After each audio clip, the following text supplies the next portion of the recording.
نہیں ہوا۔ چیئرمین تحریک انصاف عمران خان قومی اسمبلی اجلاس پہنچ چکے ہیں۔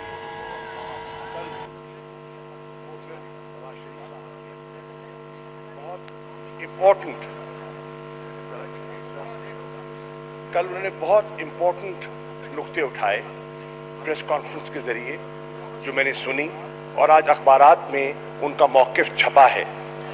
انہوں نے جو کہا کہ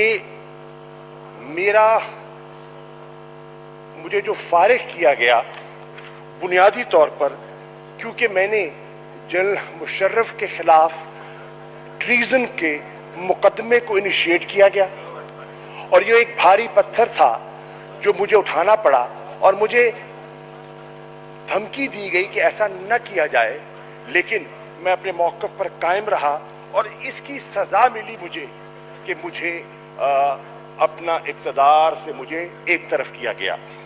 جناب والا، جنرل مشرف کا مقدمہ انہوں نے اپنی دانست میں مشاورت سے درج کیا ہوگا، انیشیٹ کیا ہوگا، لیکن ملک سے باہر جنرل مشرف جا نہیں سکتے تھے اگر ای سی ایل سے ان کا نام نکالا نہ جاتا۔ ای سی ایل سے نام کس نے نکالا؟ ای سی ایل سے ان کا نام منسٹری آف انٹیریئر نے نکالا، اور منسٹری آف انٹیریئر یہ نام وزیر اعظم کی اجازت کے بغیر یہ اتنا بڑا قدم اٹھا نہیں سکتی۔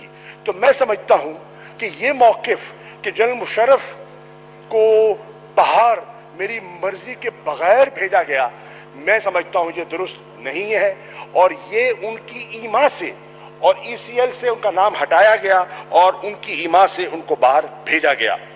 پھر جناب والا انہوں نے یہ کہا کہ مجھے ایک ایجنسی کے سربراہ، اور انہوں نے ایجنسی کا نام بھی لے لیا، آئی ایس آئی کے سربراہ نے آ کر کہا کہ آپ مستعفی ہو جائیں یا ایک لمبی رخصت پر باہر چلے جائیں۔